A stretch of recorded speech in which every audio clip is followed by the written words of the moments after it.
Hello student, बहुत स्वागत है रजनी स्टडी लेक्चर के एक और नए वीडियो में। मुझे उम्मीद है आप लोग बहुत ही बेहतर होंगे, स्वस्थ होंगे, सुरक्षित होंगे। अपन लोग अध्ययन कर रहे थे 2D मोशन का, जिसमें आज का हमारा टॉपिक है वृत्तीय गति, सर्कुलर मोशन। देखिए, ये चैप्टर एक कंप्लीट चैप्टर नहीं है, ये अलग अलग चैप्टर के अंतर्गत आते हैं। जैसे 2D मोशन में अभी हम पढ़ेंगे, ठीक है, फिर हम लोग पढ़ेंगे लॉ ऑफ मोशन में, फिर हम लोग पढ़ेंगे सेंटर ऑफ मास में। तो ये एक कंप्लीट चैप्टर नहीं है, ये अलग अलग चैप्टर के अंतर्गत हम लोग पढ़ेंगे, ठीक है। तो जैसे जैसे चैप्टर आते जाएगा वैसे वैसे हम इसके एडवांस की ओर हम चलते चलेंगे, ठीक है, सर्कुलर मोशन पे, ठीक है। तो अभी हम पढ़ेंगे 2D मोशन में सर्कुलर मोशन, ठीक है। तो चलिए वीडियो को स्टार्ट करते हैं। देखिए, पहला सवाल ये आता है कि आखिर वृत्तीय गति क्या होता है, सर्कुलर मोशन क्या होता है, या आप बोल सकते हैं कि वृत्तीय गति से आप क्या समझते हैं। देखिए, वृत्तीय गति क्या होता है कि एक वृत्ताकार पथ पर गति करता है।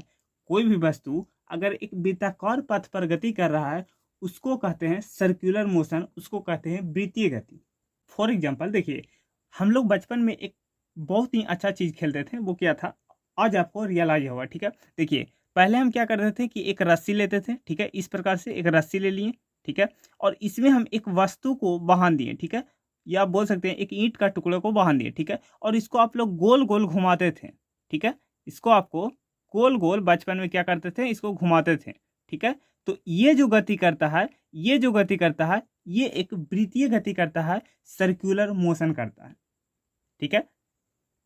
क्लियर है, ये होता है वृत्तीय गति। तो वृत्तीय गति क्या होगा, अगर आपसे कोई पूछे कि वृत्तीय गति क्या होता है, तो आप कहेगा कि कोई वस्तु, यदि कोई वस्तु वृत्ताकार पथ पर गति करता है तो उसको कहते हैं वृत्तीय गति, सर्कुलर मोशन। कमेंट बॉक्स में जल्दी से फुल एक्टिव होकर के इस परिभाषा को लिख दीजिए कि यदि कोई वस्तु एक वृत्त पर, एक वृत्ताकार पथ पर गति करता है तो इसी को बोलते हैं वृत्तीय गति, सर्कुलर मोशन।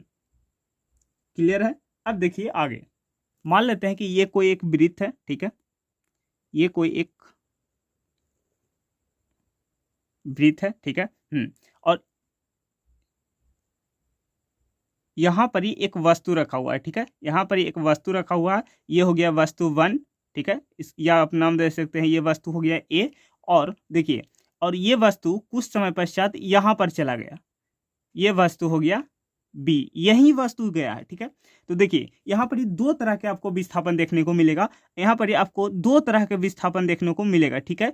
ये हो गया, ये जो तय करेगा, ये जो यहाँ से चल करके यहाँ गया, ये होता है रेखीय विस्थापन, ये होता है रेखीय विस्थापन, इसको एस से सूचित करते हैं, ठीक है, ठीक है। और ये जो इसके एंगल बना, ये ए और बी के बीच जो कोण बना, ये होता है कोणीय विस्थापन, ठीक है। तो यहाँ पर दो तरह का विस्थापन हमको देखने को मिला, एक तो होता है रेखीय विस्थापन, एक होता है रेखीय विस्थापन,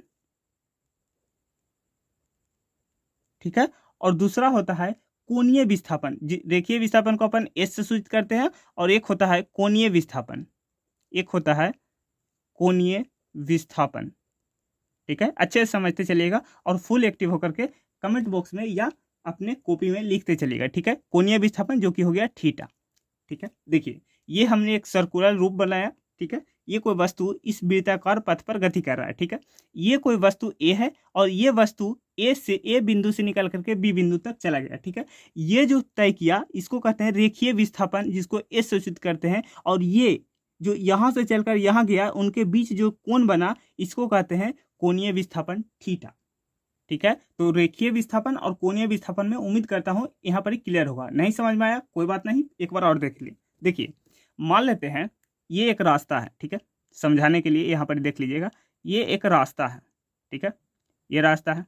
मान लीजिए चिंटू, तो देखिए ये रहा चिंटू, ठीक है, और ये जा रहा है, ठीक है, कहीं जा रहा है, ठीक है, और इसको वाई छोड़ने आई है, ठीक है, इसको बाई छोड़ने आई है। और ये जो देख रही है, तो ये देख रही है क्या कि ये सीधा जा रहा है चिंटू, ठीक है। और यहाँ पर ही कहीं दूर पर, यहाँ पर ही कहीं दूर से कोई एक्स इसको देख रहा है, ठीक है। अब एक्स एक्स होता है कोई भी हो, ठीक है, इसको एक्स देख रहा है, ठीक है, इसको एक्स यहाँ पर ही देख रहा है, ठीक है। ये चिंटू कुछ समय पश्चात यहाँ जाया, ठीक है। तो बाई बाई क्या देख रही है कि ये तो सीधा जा रहा है, बाई क्या देख रही है, ये तो सीधा जा रहा है, बंदा सीधा साधा है जा रहा है। अब एक्स को ना पता होगा कि ये टेढ़ा है कि सीधा है। तो देखिए, अब देखिए, एक्स को देखने के लिए क्या करना पड़ेगा, मुंडी इधर की ओर घुमाना पड़ेगा, ठीक है, मुंडी इधर की ओर घुमाना पड़ेगा, ठीक है। फिर आगे जाएगा तो फिर से इसको मुंडी इधर की ओर घुमाना पड़ेगा एक्स को, ठीक है। तो ये जो आप थीटा देख रहे हैं, यही होता है कोणीय विस्थापन, ठीक है। और वाई क्या देख रहा है, वाई देख रहा है कि ये सीधा जा रहा है, ठीक है। तो ये होता है रेखीय विस्थापन। अब क्लियर हो गया होगा, ठीक है। तो ये होता है कोणीय विस्थापन और रेखीय विस्थापन, ठीक है। अब देखिए यहाँ पर एक सवाल आता है, जवाब दीजिएगा। देखिए कोणीय विस्थापन एक सदिश राशि है कि अदिश राशि? कोणीय विस्थापन एक सदिश राशि है कि अदिश राशि, ठीक है। सदिश राशि है कि अदिश राशि है? अगर ये सदिश है, ठीक है, तो इसका दिशा बताइए, ठीक है। देखिए आप लोग क्या कहेगा, देखिए सर यहाँ पर ही आ रहा है कोणीय विस्थापन तो एक सदिश राशि है, मतलब ये सदिश होगा, तो कहिएगा कि दिशा बताइए। देखिए दिशा निकालने के लिए हम लोग किसका उपयोग लेते हैं? दिशा निकालने के लिए हम लोग काम में लेते हैं राइट हैंड थंब रूल।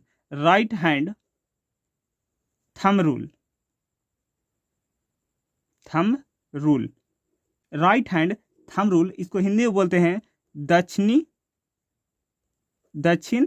हस्त अंगुष्ठ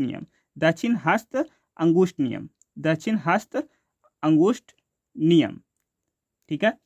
मान लीजिए वस्तु इस प्रकार से घूम रही है, ठीक है, तो राइट हैंड थंब रूल क्या बोलता है?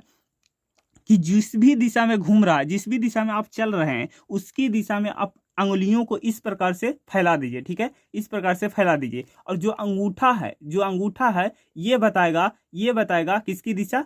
कोणीय विस्थापन की दिशा। अब देखिए क्या करना है कि अपने सारे अंगुलियों को उस दिशा में खोल दीजिए जिस दिशा में आप चल रहे हैं। तो ठीक है, आप इस दिशा में चल रहे हैं तो इस दिशा में अंगुलियों को खोल दीजिए, देखिए इस प्रकार से, और इस तरफ से घुमाइए, ठीक है, जिस भी दिशा में चल रहे हैं उसकी दिशा में घुमाइए, इस ऐसे, ठीक है, ऐसे ही तो रोटेट कर रहे हैं, तो ऐसे करके घुमाइए। ये जो अंगूठा है ये बताएगा कोणीय विस्थापन की दिशा, ठीक है। तो हमने यू किया, इसको ऐसे घुमाया, ये बाहर की ओर आया, मतलब ये कहाँ की ओर आ रहा है? बाहर की ओर आ रहा है। अब देख सकते हैं बाहर की ओर आ रहा है, ठीक है। तो बाहर की ओर, देखिए बाहर की ओर हम लोग डॉट से दिखाते हैं। देखिए अगर डॉट रहे तो इसको हम क्या बोलते हैं?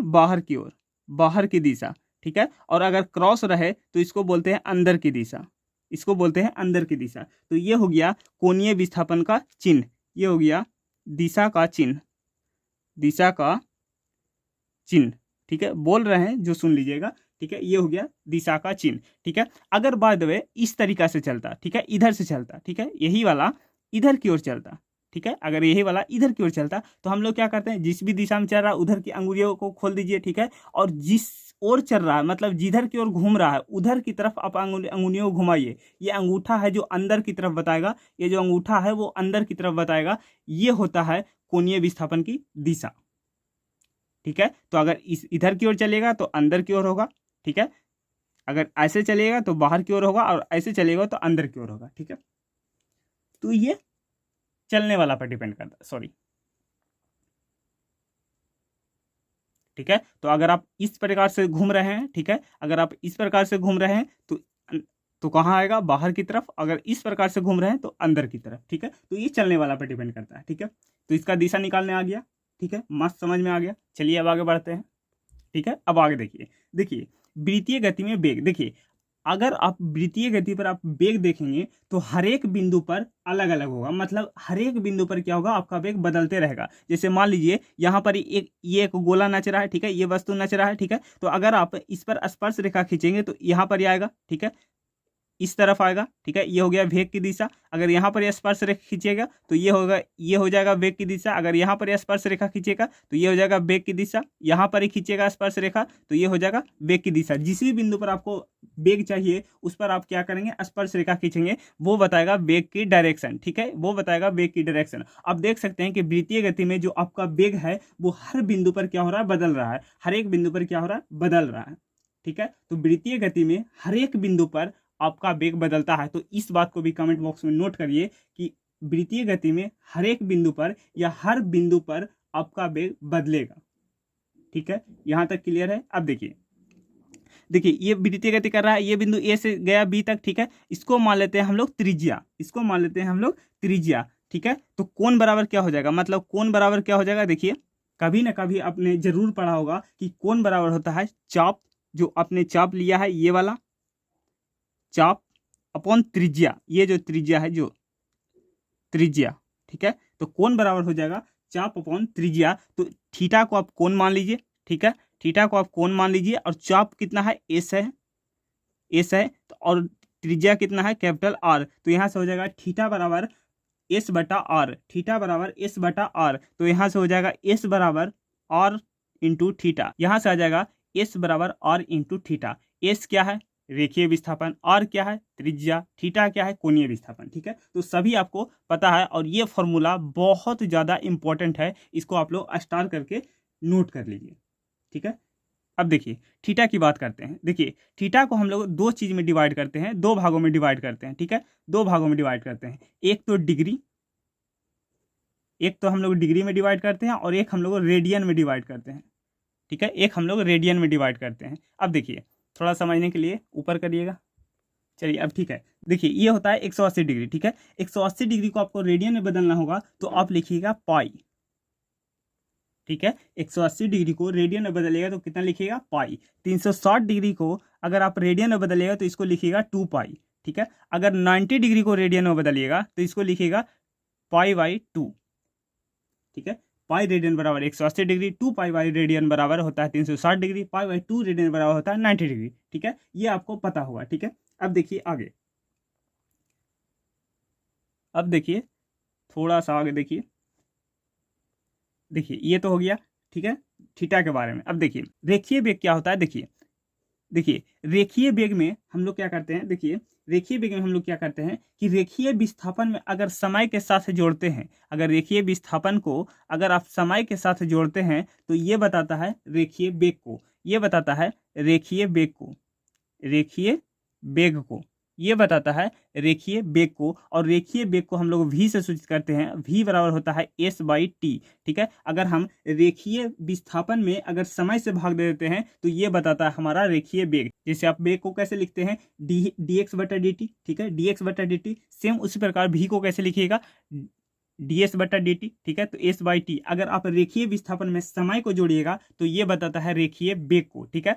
कोणीय विस्थापन, देखिए कोणीय विस्थापन में अगर आप जोड़ते हैं समय को, कोणीय विस्थापन में अगर आप जोड़ते हैं समय को तो ये बताता है कोणीय वेग को। ये किसको बताएगा, कोणीय वेग को, ये बताता है कोणीय वेग को, कोणीय वेग को। और कोणीय वेग क्या होता है, कोणीय वेग को अपन ओमेगा से सूचित करते हैं, ऐसे देखिए कोणीय वेग को अपन ओमेगा से सूचित करते हैं, ऐसे देख सकते हैं। कोणीय वेग को अपन ऐसे W लिखिएगा, ठीक है, ऐसे ऐसे कर दीजिएगा, ठीक है। तो ये होता है कोणीय वेग, ये होता है कोणीय वेग। इसको पढ़ते हैं ओमेगा, इसको पढ़ते हैं ओमेगा, इसको पढ़ते हैं ओमेगा, ठीक है। तो इस प्रकार से होगा कोणीय वेग ओमेगा, ओमेगा बराबर हो जाएगा विस्थापन, मतलब कोणीय विस्थापन को आप किसके साथ जोड़ देना है, समय के साथ, मतलब थीटा बाई टी हो जाएगा, ठीक है। अब थीटा को अगर टी से समय के साथ भाग करिएगा तो ये बताएगा कोणीय वेग को, ठीक है। यहां तक क्लियर हो गया।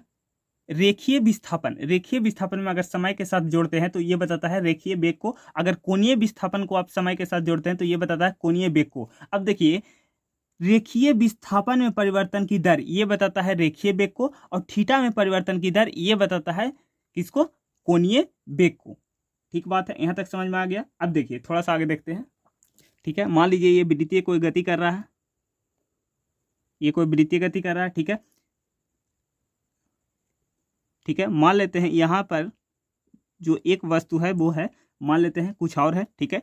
टी समय पश्चात, मान लेते हैं T1 समय पश्चात ये वस्तु यहाँ पर चला गया, T1 समय पश्चात ये वस्तु यहाँ पर चला गया, और T2 समय पश्चात ये वस्तु यहाँ पर चला गया, ठीक है। ऐसा मान लेते हैं कि T1 जो T समय पश्चात वस्तु यहाँ पर था, T1 समय पश्चात वस्तु यहाँ पर चला गया, ठीक है। वस्तु कहाँ पर चला गया, यहाँ पर चला गया, ठीक है। और T2 समय पश्चात ये वस्तु यहाँ पर चला गया, ठीक है।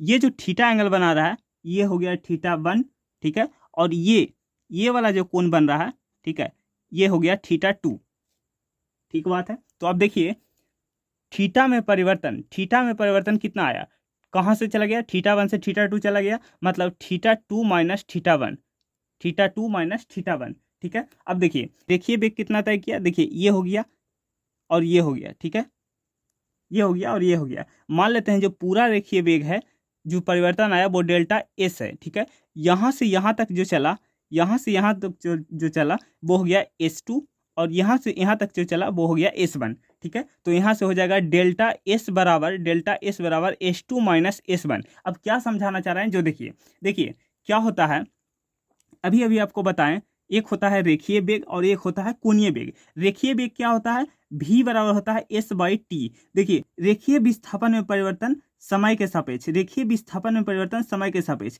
तो यहाँ पर भी दो भाग में डिवाइड होगा, एक तो औसत में और एक तात्क्षणिक में। ठीक है, एक तो औसत में और एक तात्क्षणिक में, तो इसको हम लोग तात्क्षणिक के रूप में देखते हैं। ठीक है, तो यहाँ से हो जाएगा, देखिए यहाँ से हो जाएगा, ये हो जाएगा क्या, थीटा क्या बताता है, कोणीय वेग को दर्शाता है। तो यहाँ पर कोणीय वेग आ जाएगा। ठीक है, ओमेगा ओमेगा। ठीक है, ओमेगा बराबर क्या हो जाएगा, ओमेगा बराबर हो जाएगा delta theta upon delta T. ठीक है, कोणीय विस्थापन में परिवर्तन किसके सापेक्ष, टाइम के सापेक्ष, मतलब टाइम में परिवर्तन। ठीक है, ये हो जाएगा कोणीय वेग। ठीक है, ये हो जाएगा कोणीय वेग। और अगर इसको तात्क्षणिक वेग में कन्वर्ट करिएगा, ठीक है, तात्क्षणिक वेग, तात्क्षणिक वेग, इसको इंग्लिश में बोलते हैं इंस्टेंटेनियस वेलोसिटी। तो ये हो गया, देखिए तात्क्षणिक वेग अलग होता है और ये हो जाएगा कोणीय वेग है, तो ये हो जाएगा तात्क्षणिक कोणीय वेग, तात्क्षणिक कोणीय वेग, तात्क्षणिक कोणीय वेग। अब देखिए क्या करते हैं हम लोग, क्या करते हैं हम लोग, ओमेगा इंस्टेंटेनियस होता है तो इंस्टेंट लिखते हैं। ठीक है, इसमें लिमिट जोड़ देते हैं, इसमें क्या बोलते हैं हम लोग, लिमिट जोड़ देते हैं, डेल्टा टी टेंस टू 0, ये हो जाएगा ओमेगा। ठीक है, तो यहाँ से लिखिएगा लिमिट, देखिए ओमेगा कितना है, ओमेगा है delta theta upon delta T, और यहाँ पर लिमिट जोड़ दीजिएगा डेल्टा टी टेंस टू 0। ठीक है, ये बताएगा, ये बताएगा, ये बताएगा तात्क्षणिक कोणीय वेग को, ये बताएगा तात्क्षणिक कोणीय वेग को। और जैसे लिमिट जोड़िएगा तो ये आ जाएगा, ये आ जाएगा d theta upon d t, ये आ जाएगा d theta upon d t. तात्क्षणिक कोणीय वेग बराबर हो जाएगा, तात्क्षणिक कोणीय वेग बराबर हो जाएगा d theta upon d T, D theta upon d T. ठीक है, अब समझते हैं रेखीय विस्थापन को, रेखीय वेग को। ठीक है, रेखीय विस्थापन में कितना परिवर्तन आया, डेल्टा एस में कितना परिवर्तन आया, S2 माइनस S1। ठीक है, तो यहाँ से डेल्टा वी, ठीक है, डेल्टा वी कितना आ जाएगा, रेखीय वेग कितना आ जाएगा, रेखीय वेग में जो परिवर्तन हुआ वो कितना हो जाएगा, वो हो जाएगा delta S upon delta T, delta S upon delta T. ये हो जाएगा क्या, रेखीय वेग, ये हो जाएगा रेखीय वेग, ये हो जाएगा रेखीय वेग में परिवर्तन। ठीक है, अगर इसको आप तात्क्षणिक में निकालिएगा, इसको आप इंस्टेंटेनियस लीनियर वेलोसिटी, ठीक है, इंस्टेंटेनियस लीनियर वेलोसिटी तात्क्षणिक रेखीय वेग निकालिएगा तो कितना आएगा,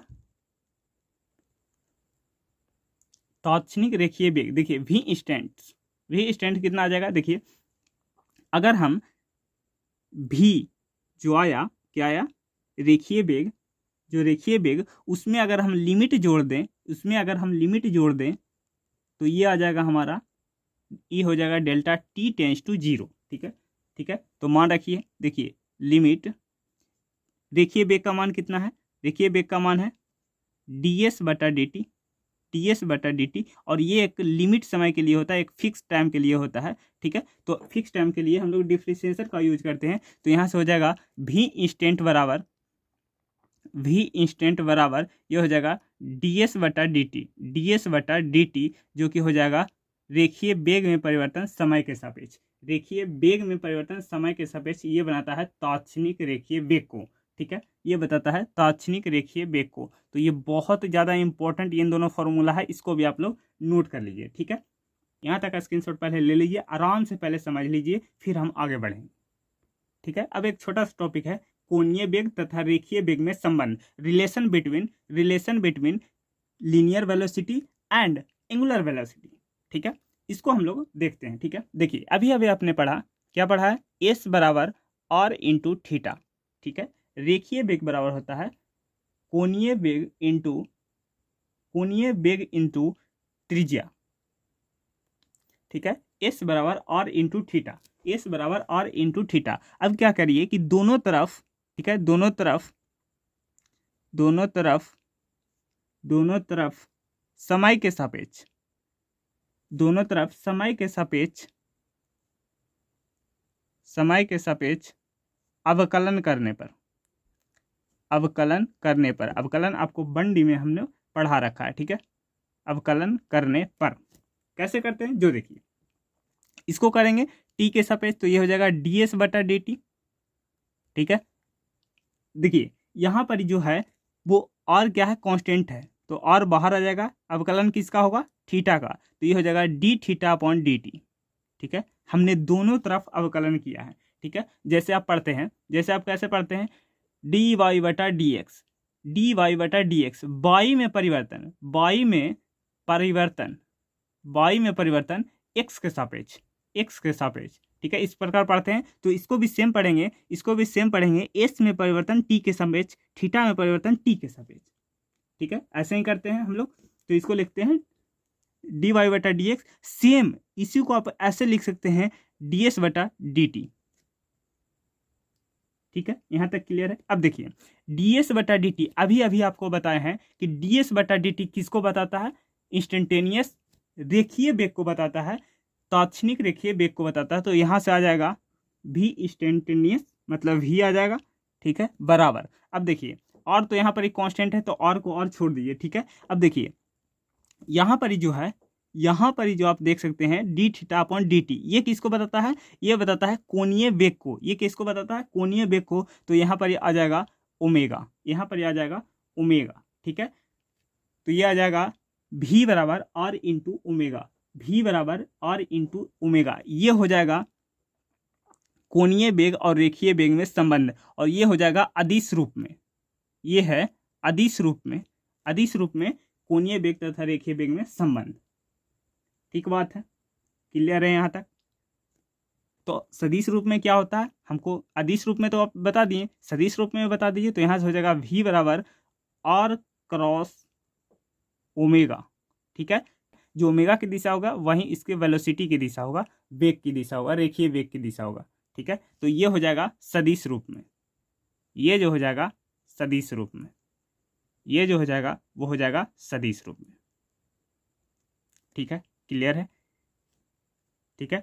तो आप लोग मेन फॉर्मूला को आप लोग याद रखिएगा, ठीक है, फिर बाकी आपको क्लियर हो जाएगा, ठीक है। जितना पढ़ाएं उतना ही पढ़िएगा, ठीक है, इससे ज़्यादा आपको कुछ नहीं पढ़ना है। बेहद आसान था सर्कुलर मोशन। सर्कुलर मोशन क्या होता है, एक वृत्त में गति करता है, एक सर्किल में गति करता है, उसी को कहते हैं सर्कुलर मोशन, ठीक है। हमने देखा कि एक होता है रेखीय विस्थापन, एक होता है कोणीय विस्थापन।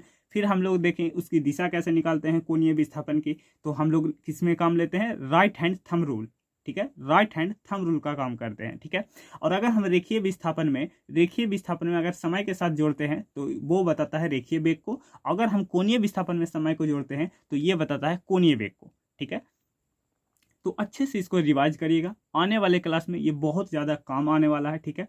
तो इतना ही आपको पढ़ना है, ठीक है। ये क्लास कैसा लगा आपको कमेंट बॉक्स में ज़रूर बताना है, ठीक है। अगर वीडियो पसंद आए तो वीडियो को लाइक करिएगा, ठीक है, चैनल को सब्सक्राइब करके ही जाइएगा और बेल आइकन को दबा दीजिए, ताकि ऐसे ही आपको कॉन्सेप्ट से भरा हुआ क्लास डेली आपको देखने को मिलेगा इस चैनल के ऊपर, ठीक है। तो चलिए मिलते हैं अगले वीडियो में, तब तक के लिए बाय बाय, टेक केयर, जय।